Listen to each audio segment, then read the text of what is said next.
नमस्कार, मैं हूं आरती और आप देख रहे हैं वीएनएम टीवी। आज हम एक बहुत ही इम्पॉर्टेंट फैक्टर के ऊपर बात करने वाले हैं। ये जो मुद्दा है ये हमारे इकोसिस्टम में बहुत ही बड़ा रोल प्ले करता है। जिस तरह हमारे इकोसिस्टम में, हमारे पर्यावरण में हम इंसान और बाकी जो पशु पक्षी जानवर जो सभी लोग हैं वो सारी ही एक उम्दा एक इम्पॉर्टेंट रोल प्ले करते हैं इसके अंदर बैलेंस क्रिएट करने के लिए। तो आज जो है हम जो ये हमारे लिविंग बींग्स हैं जिनको हम ज़्यादा इम्पोर्टेंस नहीं देते हैं, हम यही सोचते हैं कि हम जिंदा हैं, हम लिविंग बींग्स हैं, हमें सारी प्रायोरिटी मिलनी चाहिए। जितना भी वातावरण है ये हमारा है, जितना पर्यावरण है इसके ऊपर भी हमारा हक बनता है। तो ये सही नहीं है। बहुत सारे अलग अलग इसके भाग हैं जिनके लिए ये सारी सुविधाएं भी इक्वली इम्पॉर्टेंट हैं। आज बात करेंगे वेटरनरी डे के ऊपर।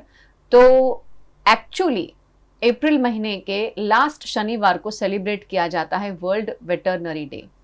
और आज हमारे साथ जो एक्सपर्ट स्टूडियो में मौजूद हैं उनसे एक मुलाकात करते हैं और जानेंगे इनसे कि इस दिन की इम्पोर्टेंस क्या है और किस तरह का व्यवहार इन कैटेगरी, ये जो हमने बात कर रहे हैं, जो वेटरनरी कैटेगरी के अंदर जो भी जानवर हैं या पशु आते हैं तो उनके साथ का हमारा व्यवहार कैसा होना चाहिए, और अगर ये व्यवहार डिसबैलेंस अगर इसमें है तो उससे क्या नुकसान हो सकता है हमारे पूरे इकोसिस्टम को।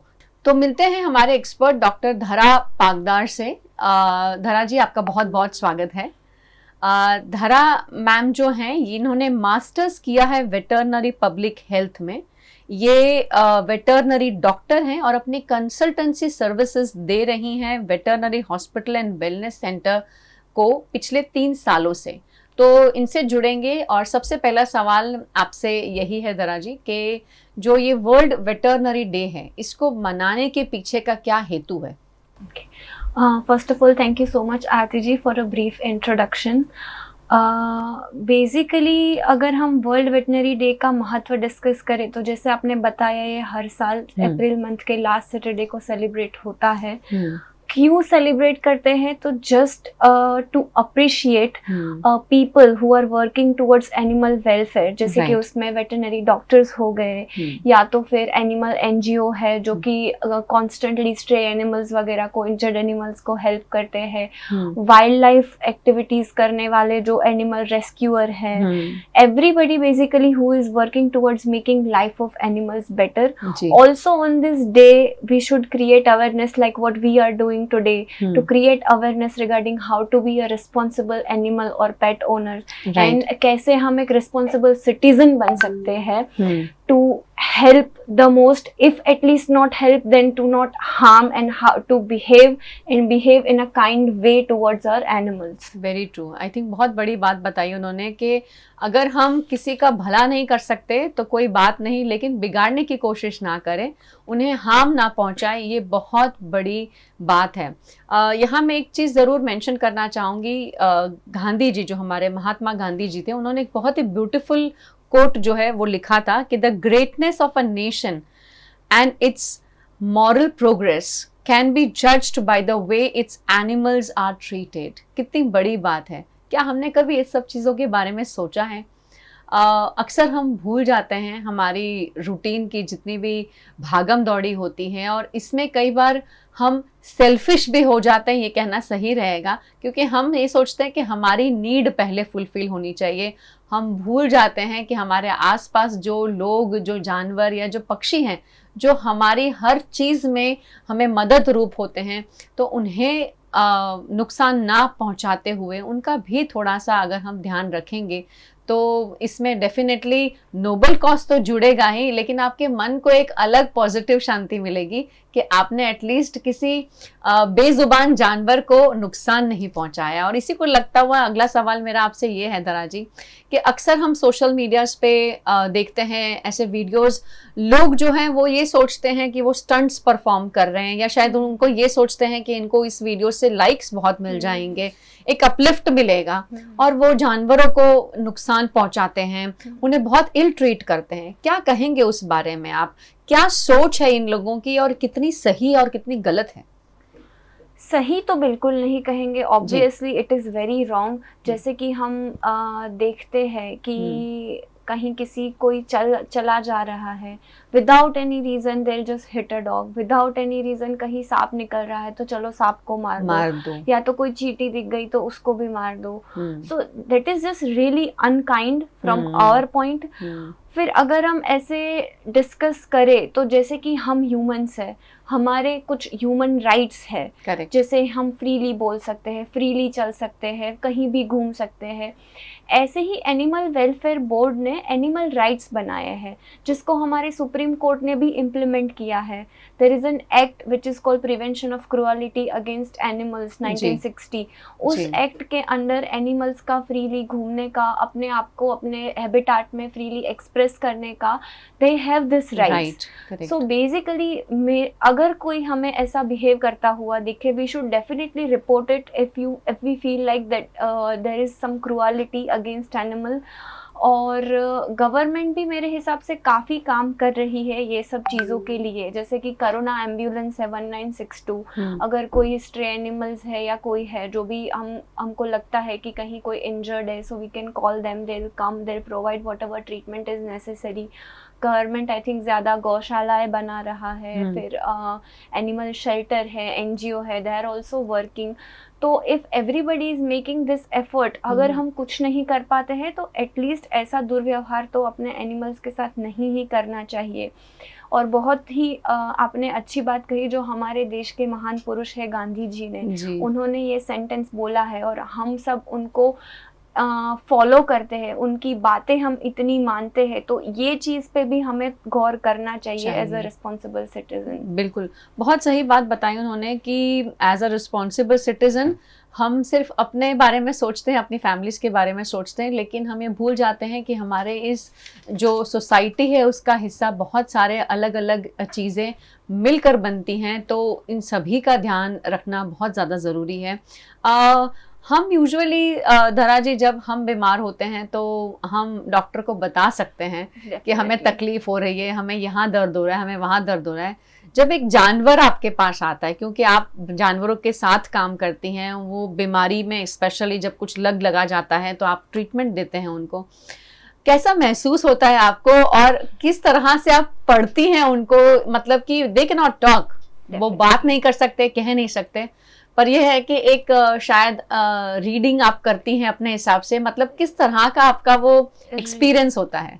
Reading, and yes definitely being a veterinarian, I'm not saying like it is the greatest, but it is very difficult because animals cannot speak, they Correct. cannot say where it is hurting, what is happening to them. That's why it is, the experience is very important. Correct. To see what is wrong, the way they are walking, the way they are behaving, the way some sort of particular smell is also there from animal, which tells us so many things. Right. Also like analysis reports, blood reports, x-rays, ultrasonographies, we also have to rely more on that, because sometimes it is not very obvious, like you say कि animal बता नहीं पाता है कि कहाँ पे problem है। तो basically कुछ चीज़ें एक्सपीरियंस से पता चलती है और कुछ चीज़ें जो है we rely on diagnostics also a lot। जी, तो like a combination of everything। बिल्कुल सही बात है।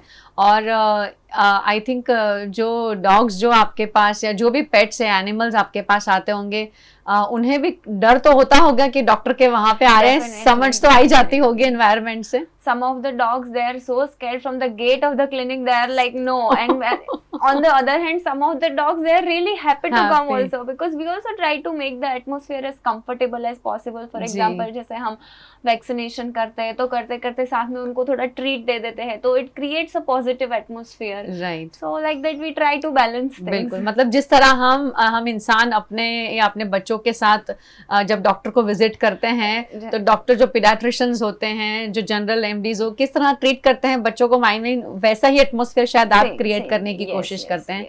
तो सिर्फ फर्क इतना है कि वो बोल नहीं पाते हैं, लेकिन फिर भी बहुत कुछ कह जाते हैं। समझना जो है वो हमारे पर डिपेंड करता है कि हम कितने ओपन हैं उनको समझने के लिए, तो वो रिस्पॉन्सिबिलिटी थोड़ी सी हमें निभानी ज़रूरी है। तो आई थिंक लाइफ जो है वो सबके लिए बहुत अच्छी बन जाएंगी, इवन एनिमल्स, बर्ड्स, इंसेक्ट्स के लिए भी और हमारे लिए भी।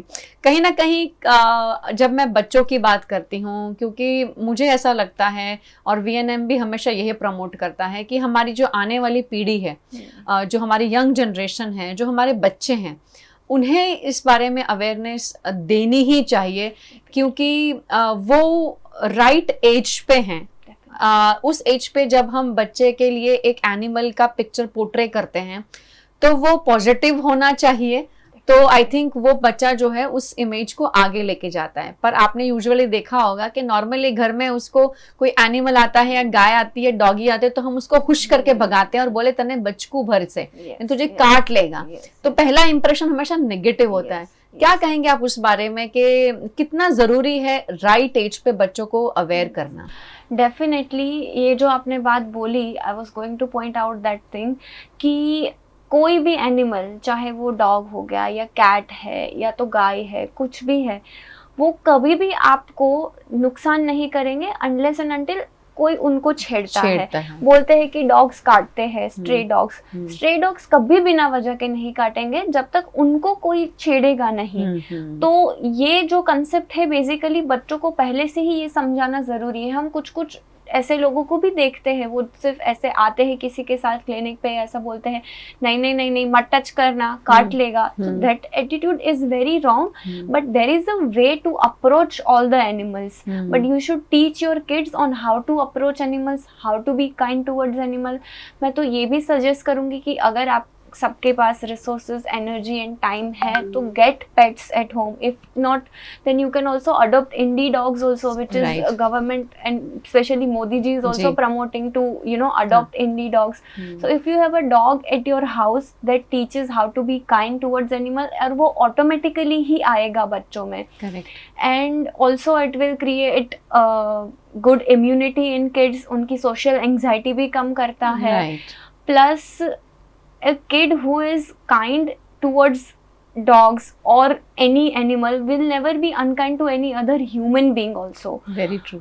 और दूसरा एक जो पॉइंट आपने पहले ही पॉइंट आउट किया, I was going to say that कि हमारा जो इकोसिस्टम है उसका बैलेंस, उसके लिए वन्य जीव है, पशु पक्षी, पेड़ पौधे इतना ही ज़रूरी है जितना कि ह्यूमन बींग्स की ज़रूरत है, राइट?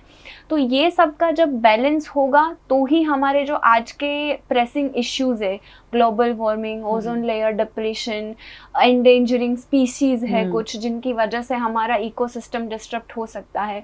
तो बेसिकली अगर ये सब बैलेंस होगा तो ही आगे जाके हमारी जनरेशन को एक अच्छी जिंदगी, अच्छी क्वालिटी ऑफ लाइफ मिलेगी. Very true. तो दिस अवेयरनेस बहुत सही बात बता रहे हैं. और जैसे कि हम हमेशा कहते हैं कि हम तो इस पर्यावरण को भोग रहे हैं, लेकिन हम शायद कहीं ना कहीं इसके बहुत सारे डिसएडवांटेजेस अपने बच्चों के लिए छोड़ जाने वाले हैं. अगर हमने इसका सही समय पर सही करेक्शन नहीं किया तो हमारे बच्चों को ये सारी चीज़ें भोगनी पड़ेंगी. और बहुत अच्छे से उन्होंने बताया कि इसका बैलेंस, इकोसिस्टम में बैलेंस लाना बहुत ज़्यादा ज़रूरी है. आप देख ही रहे हैं, बिन मौसम बरसात होती है, बिन मौसम ठंडी आ रही है, बिन मौसम गर्मी हो रही है, कुछ समझ नहीं आ रहा है. तो इसमें खुश होने वाली कोई बात नहीं है. हालांकि इसमें टेंशन की बात है, स्ट्रेस की बात है, सोचने की बात है कि ये हमारे सिस्टम में जो इम्बैलेंस क्रिएट हो रहा है, कल उठकर आज से 5 साल बाद, 10 साल बाद हमारे बच्चों को इसके इफ़ेक्ट्स झेलने पड़ेंगे. इसीलिए एक सही समय पर इसे एज अ रिस्पॉन्सिबल सिटीज़न अगर हम लेते हैं तो आने वाली जनरेशन्स के लिए बहुत ज़्यादा इजी हो जाएगा. तारा जी, आज बहुत ही इम्पॉर्टेंट डे है. आप एक वेटरनरी डॉक्टर हैं और आज का दिन आई एम श्योर आपके लिए बहुत स्पेशल होगा. क्या मैसेज देना चाहेंगे हमारी ऑडियंस को? जैसे सबसे पहले मैंने बोला, my first message will be do no harm. अगर हम किसी का अच्छा नहीं कर सकते हैं, कोई भी एनिमल्स का, तो एटलीस्ट उन्हें कोई नुकसान ना करें हम. That will be my first message. My second message will be to report if you see any cruelty being done against animals. जैसे मैंने पहले बताया कि एनिमल वेलफेयर बोर्ड है, prevention of animal cruelty act है. तो ये, और तीसरी एक चीज़ है जो कहीं ना कहीं आई थिंक आप और मैं भी फील कर रहे होंगे, जैसे कि हमें किसी डॉग्स के लिए या किसी के लिए भी कुछ करना है, अगर हमें कोई इंजर्ड दिखता है, we want to treat them, कोई भूखा है, we want to feed them, but we feel like कि नहीं, ये पड़ोसी क्या बोलेंगे, आके झगड़ा करेंगे। तो आई थिंक ये सब चीज़ों से डरना नहीं चाहिए, because now government has also made a law that it you can do good towards animals, you can feed them, nobody can stop you from doing that. तो ये सब फैक्टर्स से अगर आप डर रहे हैं या तो ऐसा कुछ है, सो की come out of that and do good as much as you can.